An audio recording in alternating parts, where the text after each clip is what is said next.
사도행전 9장 10절에서 22절입니다. 예수 믿는 사람을 잡으러 가던 바울이 예수님을 만납니다. 이것은 바울이 스스로 예수님을 만나고자 한 것이 아니라 주님이 일방적으로 그를 부르셨습니다.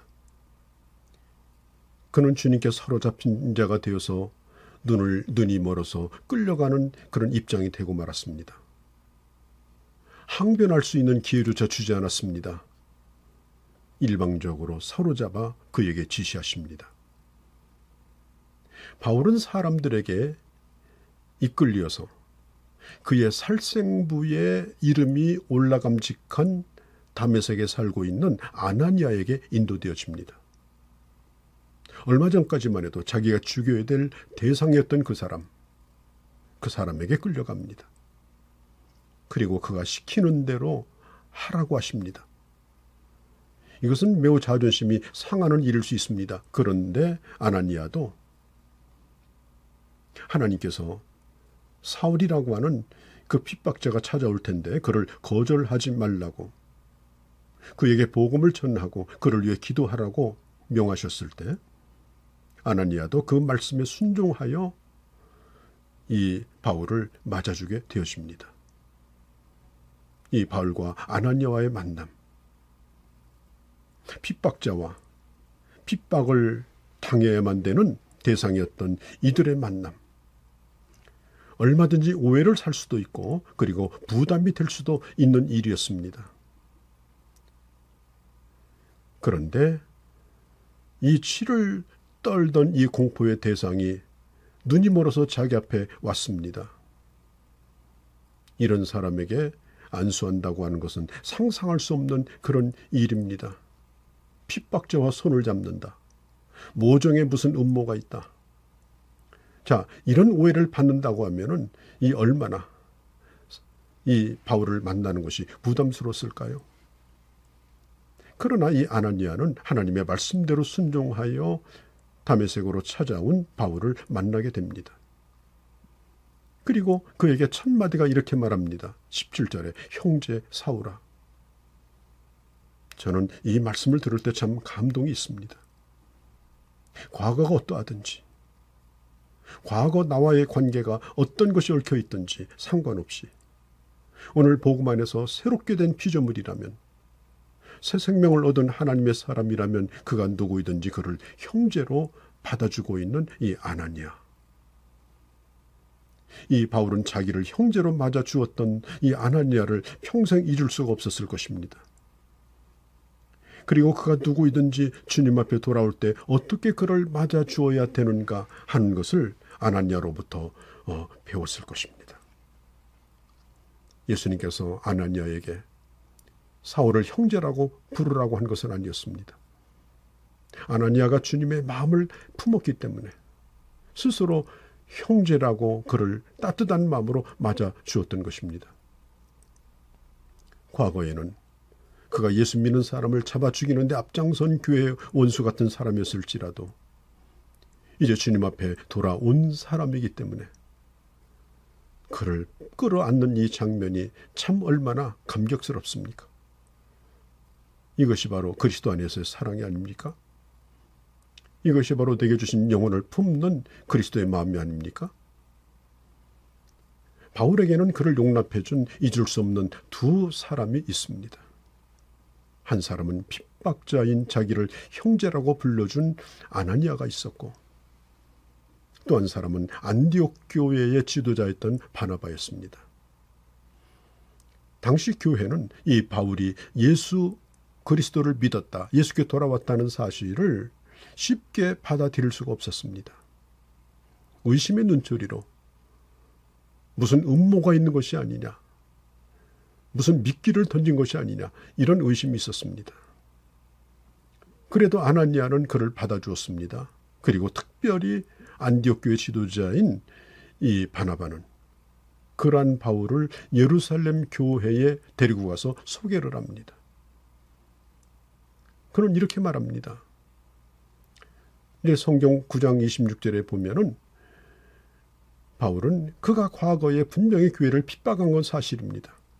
그러나 오늘 그가 진정한 그리스도인이 되었습니다. 그는 분명히 다메섹에서 주님을 만났습니다. 그리고 그는 이방인의 사도로 하나님의 부름을 받았습니다. 이제 주님 안에서 새 사람이 되었습니다. 이분은 우리 교회에 꼭 필요한 인물입니다. 이분에 대하여 제가 신원을 보증하겠습니다.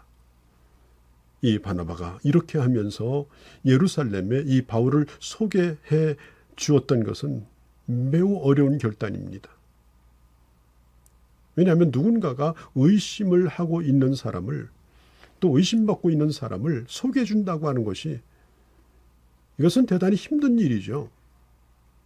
그래서 이 바울이 뜻밖에도 예루살렘에 있는 예수님의 제자들을 만날 수 있는 그런 기회가 생겼습니다.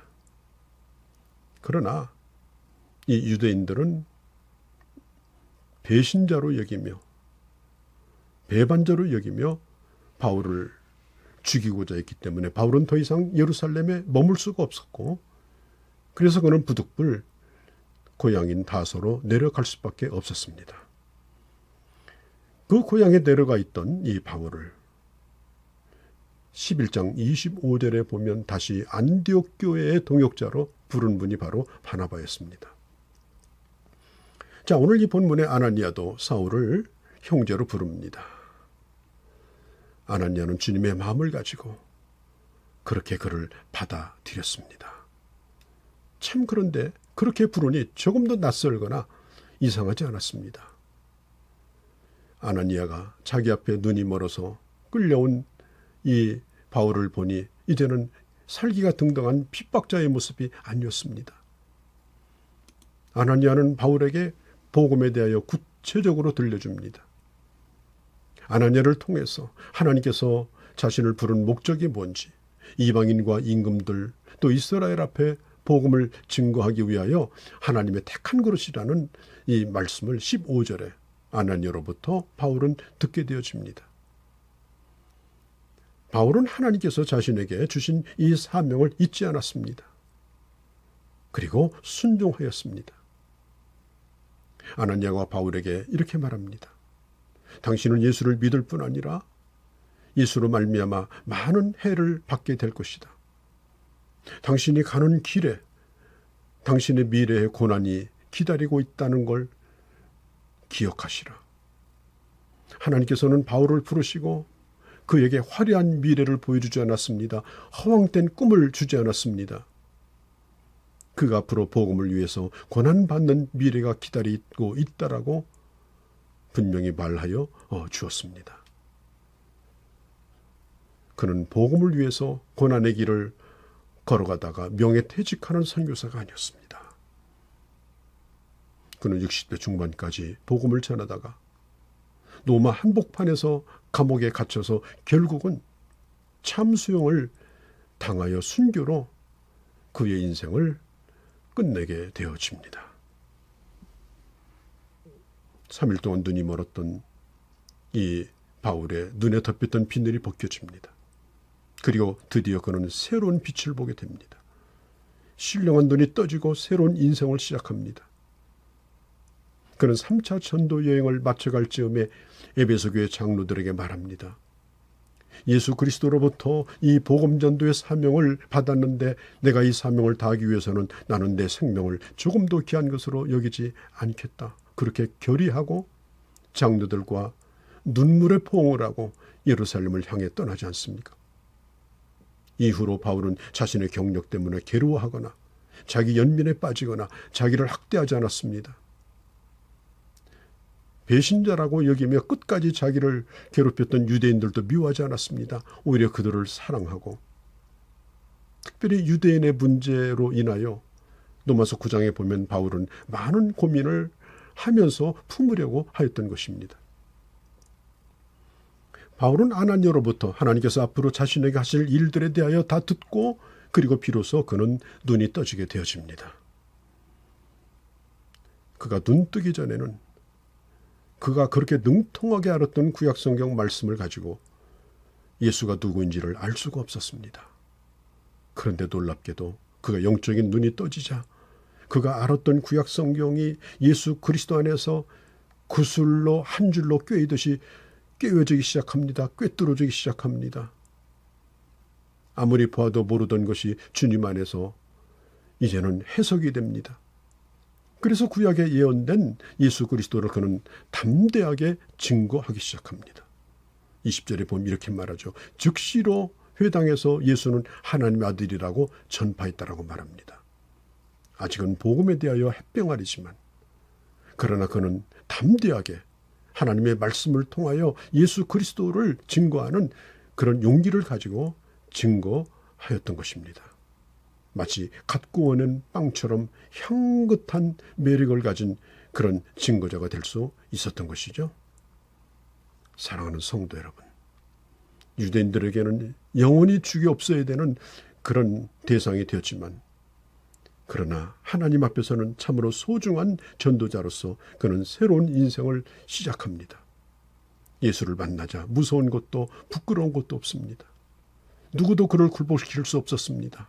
그리고 그는 새로운 인생을 시작합니다. 여러분, 주님 만나셨습니까? 구원의로부터 부르심뿐 아니라 사명의로부터 부르심은 무엇입니까? 특별히 즉시로 순종하는 복음의 증거자들이 되어주시기를 바랍니다.